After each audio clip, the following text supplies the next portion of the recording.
I've also noticed in a lot of your lyrics that you talk about doing some time. Can you tell me a little bit about what that was for? Which time? All of them. Start at the beginning. Shit. I mean, my first time doing time, it was what, couple little days or whatever. I remember we got caught with a knife and some weed in school and shit, so I remember we got put out for that. Then I remember when they blooped up on us like we was selling dope or something for spray painting. This when I stayed out PG County, you know what I'm saying, out Brentwood, Maryland. We running around with the spray paint Brentwood crew, BWC, MBK, all 44th Mob, putting our initials on shit, man, you know, doing shit little young dumb niggas do, repping the hood to the fullest and shit. So they swooped up on us for that. We had to pay our little restitution or whatever. And then Toledo, Ohio, I say you come here on vacation and you leave on probation, because I came out here, cool ass nigga, whatever, you know, got raided, you know, beat that little case, got raided again, had to do a little bit of time for that little shit, nothing too much, you know, CSI shit, get out on papers or whatever. And then I caught 4 felony 1 ag robberies, you know. So, you know, my motherfucking co-defendant snitched on me. Brandon Bowles, you the police. Cookie Spearman, you know you snitched, but I'm not on that bullshit no more. You lucky.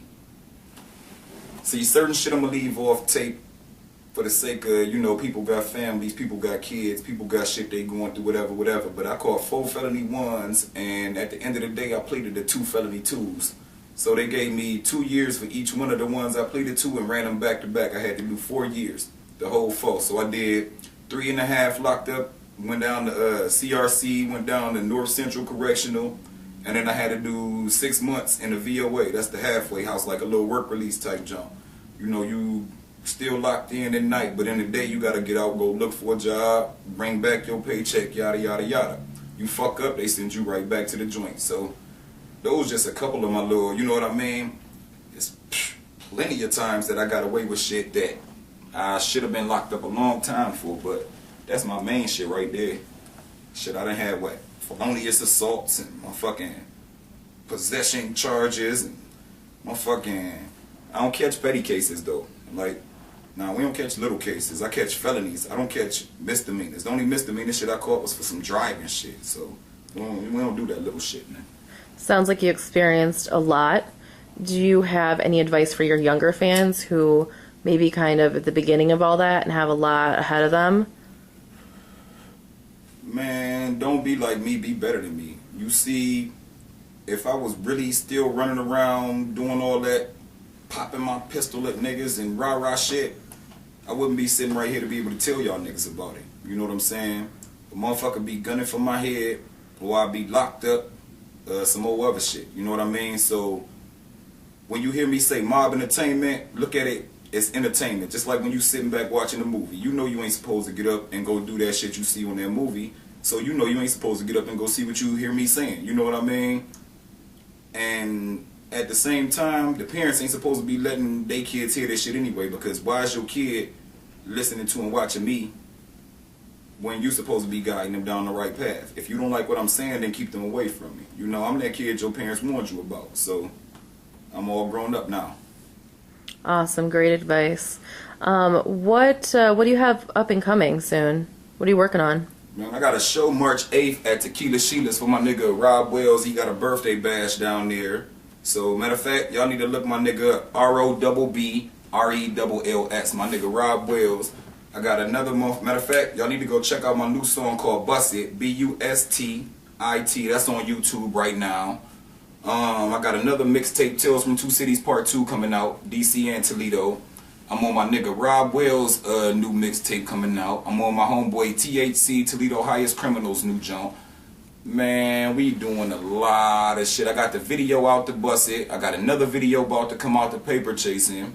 My nigga, we doing all types of shit. So matter of fact, look me up on Facebook, facebook.com/DCTheDon, DCDADON. And if you want to send me something for me to feature on, if you want me on your beat, if you just want to holler at me, you can send at thebestundergroundrapper@gmail.com. So yeah, what up though? All right, awesome. And silly question, if you could open for anybody, who would it be? Shit. I think the question should be, if I want anybody to open for me, who would I want it to be? And who would it be?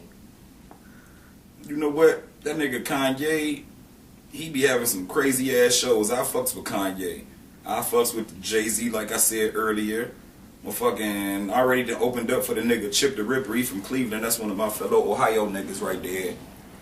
I mean, anybody for real that's making some noise and getting some money, I ain't got no problem, I would say, opening up, because whether I go on first, second, third, or last, I'm still gonna be the headliner, so I open up for whoever, whenever. Let's get this money, man. The money right, holla at me. You know, when you mentioned Kanye, one of the first things I think about him, other than his music, obviously love it.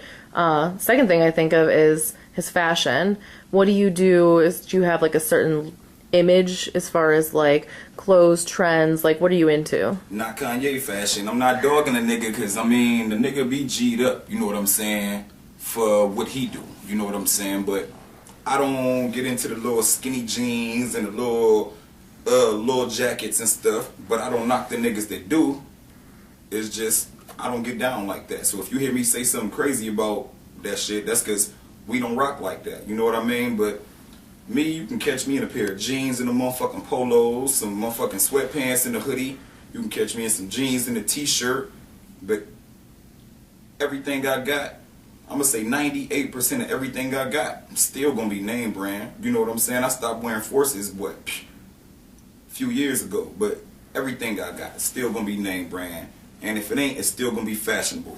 Right now, I'm rocking the motherfucking Obama with the Martin Luther King We Have a Dream shirt. I am they dream. When you wake up, you gonna see me. Awesome, awesome. Love to hear that positive stuff. When you make your music, are you trying to go more with the positive vibe over the negative? Like, how do you feel about that? A lot of rappers can get very negative in their stuff and just very, very caught up in it. Say what you feel like saying.